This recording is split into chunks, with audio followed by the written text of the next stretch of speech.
United have plans to expand Old Trafford, only costing 60 million. That's the same price as one Declan Rice. He, however, keeps complaining to teammates that he wants a new deal. You can't, mate, we're expanding the new stadium. I can now also hire an extra 3 coaches, which, to be fair, we already have the best around in the league. Only the best for my Eric. So I signed John Terry. I felt like we needed a backup striker. Satriano is so cheap for how good he is, so a maximum of £20 million. I made a bid just short of that. Oh, back off, will you? And he inevitably chose PSG for 87k despite us offering 170k per week. This game literally makes no sense sometimes, and screw you, Martin Satriano. But I think I found the perfect backup option in Beto. Happy to be a fringe player and accept a fairly reasonable wage. And then he turned us down to stay at Udinese. So instead, I found Facundo Calidio from Velez. £5 million accepted, and once again happy to be a squad player, if he doesn't turn us down. Tottenham have put in 3 or 4 offers for Kamara, now reaching a total of £62 million. If this was a team outside the Premier League, I would probably accept. And by the way, we have young Dominic Hodgson in the youth setup, and he looks incredible. Work permit accepted for Gundo is now ours. Honestly, Spurs, you are just wasting your time. £62 million is just not enough. Jose Mourinho then became the manager of Manchester City. They sacked Company after just short of 2 years, even though he won the Europa League in his first year and the FA Cup in his second. I decided then to check the other clubs, and seeing that Pep Guardiola is now at Chelsea following on Zidane's sacking. That is very bad news for us. Juve then came in for Kamara £20 million short and gave me a final offer of 50 million. Nah. A few influential players then wanted to chat because Declan Rice wants a new contract. So I stood my ground and said, yeah, why not? Considering he is one of the best midfielders on the game right now, his asking wage is quite reasonable, and I still managed to negotiate it down. Every penny counts. Bayern Munich then coming in for Kamara, and again I'm trying to push for the £60 million Spurs are offering, but they are refusing to go above 40 million, and unfortunately he's worth more to me than that. Kamara wanted a chat following on from this, as he wanted to leave to Bayern. I told him the price wasn't right and let's agree on a fee. His agent then suggested £91 million, which is absurd money. So I went down to £60 million, which I'd be happy with. He's now being linked with PSG, and if there's anybody who can afford him, knock knock, who's there? It's PSG. Speaking of PSG, we just beat them 2-1 in a friendly, and Kamara played, and he played very well. Our first game of the season was against Everton, and a back post Di Catalare header put us in the lead.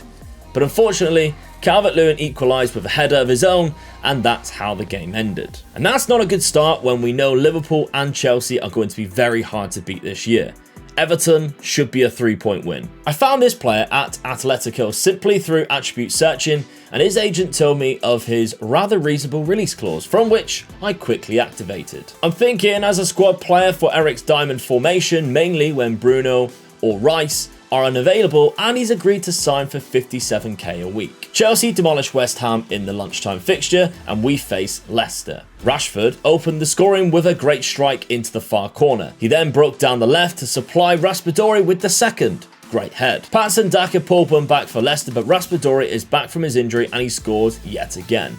Before the combination of Rashford and Raspadori struck, and Raspadori's hat-trick was easy. Great result to kick on the season. And no surprise, they both find themselves in the team of the week. Our Champions League group consists of Roma, Club Brugge and Celtic, and the final is being held at Old Trafford. That's interesting. Before we take a look at the rest of the transfer window, today's video is sponsored by SPITCH. SPITCH is the brand new fantasy footballing app to the market that you need to be signed on for the brand new season. I have a community league. There's 2 links at the top of the description. The first one is to join SPITCH for free, by the way, and the second one underneath is to join my community league. There's nearly 80 of you in there right now. We've had some fun towards the end of the season, but I really hope that we can get as many people in there as possible for the brand new start. The best thing about SPITCH is that although it is free to play, you have to be 18 or over because you can actually win some cash prizes.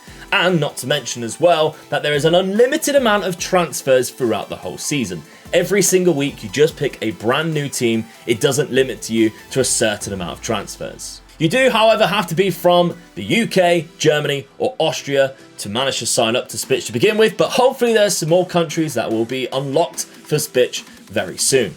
Thank you to everybody who's signed up to SPITCH right now, and thank you to everybody who's going to go down to the description and press the link too. Leeds up next, and Musiala of all players wins a back post header from a corner, opening the scoring. Alphonso Davies played a beautiful pass through to Rashford to smash it in a second before Raspadori is played through on goal and cheekily chips it over the goalkeeper. Jose David then signs for £33.5 million, and I think that is a great signing. A quiet transfer window really, 2 in, no big players out. But I really think we have a fantastic squad for Eric to win trophies with again. Our next game was against City, and Musiala played a beautiful pass through for Rashford to score the only goal of the game. September was awful for us after that match though. West Ham and Spurs giving us losses in the league. Anybody else remember this result that United had at Arsenal?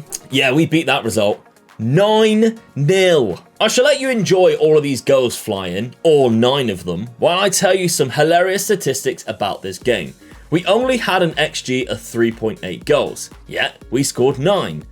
There was only 6 registered assists in this game, and McTominay was the only one to get 2. We had a total of 11 shots on target, meaning that Ramsdale only saved 2 and still got a rating of 5.4. And this, of course, matches the record set by Manchester United themselves in 1995 against Ipswich. But this was Arsenal, with Allegri as manager. October was such a good month for us with a win in every game. November started at Old Trafford against Sheffield United in a 2-0 win with Di Catalare and Bruno Fernandes scoring. Our only loss came to Chelsea the whole month. Aston Villa in December, and Raspadori scored a beauty. Then Villa equalised with a corker of their own, but Musiala yet again from a corner secured all 3 points. We did, however, pick up a loss to Liverpool annoyingly and was knocked out of the League Cup.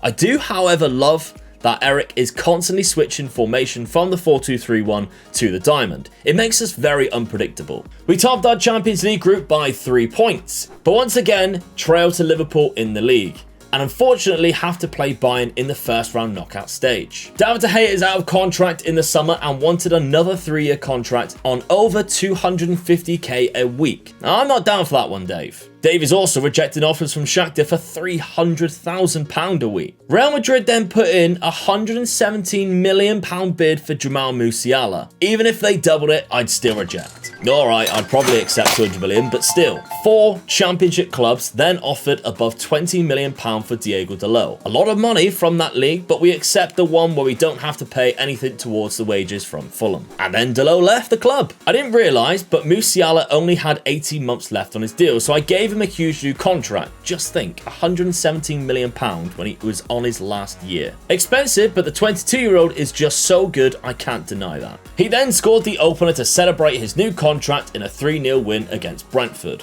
Rashford and Fernandes complete the scoring in Ten Hag's diamond. January overall has been poor, with draws to Arsenal, who we obviously destroyed 9-0 before, Wolves and 3rd place Newcastle, not to mention the loss to Brentford. This season's dropped down to 4th and now so far away from top. It's Champions League time, and Bayern Munich wiped the floor with us in a 2-0 loss. We progressed through the FA Cup and won all 3 league games, however. West Ham in the cup next, and Liverpool in the league game before the second leg. We got through the FA Cup game but lost at Molineux 2-0. And then we went and beat leaders Liverpool. Okay, it took us just 6 minutes in the Bayern game to then score 3 goals, including a Fernandes penalty to make a massive comeback and knock Bayern Munich out. And all things considered, March went quite well, but a trip to Inter Milan again is on the horizon in the quarterfinals. But we are always capable of bad results like this one. We conceded a Çalhanoğlu free kick after 10 minutes, but luckily we also scored in the 90th minute through Marcus Rashford to even the first leg. Chelsea was the game in between, and with some poor defending we find ourselves 2-0 down already. But with the spirit that we shown against Bayern, we never gave up. And Musiala was simply astonishing, scoring 3 goals after Raspadori's first and completely turned Chelsea over at Old Trafford. If we defeat Inter Milan, then we face Barcelona, so there's absolutely no pressure whatsoever. And that man Çalhanoğlu once again opened the scoring, but Musiala equalised. Di Catalare then played Rashford through beautifully for a second. He then won the header that Sancho met at the back post to secure our progression into the semi-finals. We played poor against Arsenal but still progressed into the semi-final of the FA Cup through penalties as Emile Smith-Rowe missed the fourth. A win and a loss against Burnley and Villa was our preparation for the first leg versus Barcelona at the Camp Nou. And Rashford scored the only goal in the first leg, and David De Gea was once again amazing, saving 10 shots. Am I sure I don't want to give him another 3-year, £300,000 per week contract? Musiala is just a naughty player, chipping to Stegen with the first and firing in a second. Rashford then got 2 of his own, and we fly through to the Champions League final 5-0 on aggregate, with De Gea saving yet again another 8 shots. This was a great result too at the Tottenham Hotspur Stadium, and we followed that on by destroying Leeds 4-0. Even so, top 4 is almost guaranteed, but Liverpool have run away with the title. But we now have 2 finals to look forward to: Everton in the FA Cup and Chelsea in the Champions League. After 90 minutes of no goals, Rashford missed a penalty in extra time. However, we kept the ball alive, and after the miss, we worked Kamara into space to hit possibly a goal of the season contender. However, Everton was not done yet and equalised before it went to penalties. The same guy who scored Everton's goal missed one of the 2 penalties Everton failed to score to see us lift the FA Cup. Now, we finished the league 15 points behind Liverpool, but it's time to face Chelsea in the Champions League final. It took until the 87th minute before young prospect Ollie Gardner scored the opening goal. However, Chelsea fought back and scored through Lukaku in the 89th minute, taking this game to extra time. And in the 105th minute, the game was won through Gonzalo Inacio's header, sending the Old Trafford faithful into the promised land once again, winning the Champions League in Manchester. It took 5 seasons, but Eric has well and truly rebuilt Manchester United into European champions once again.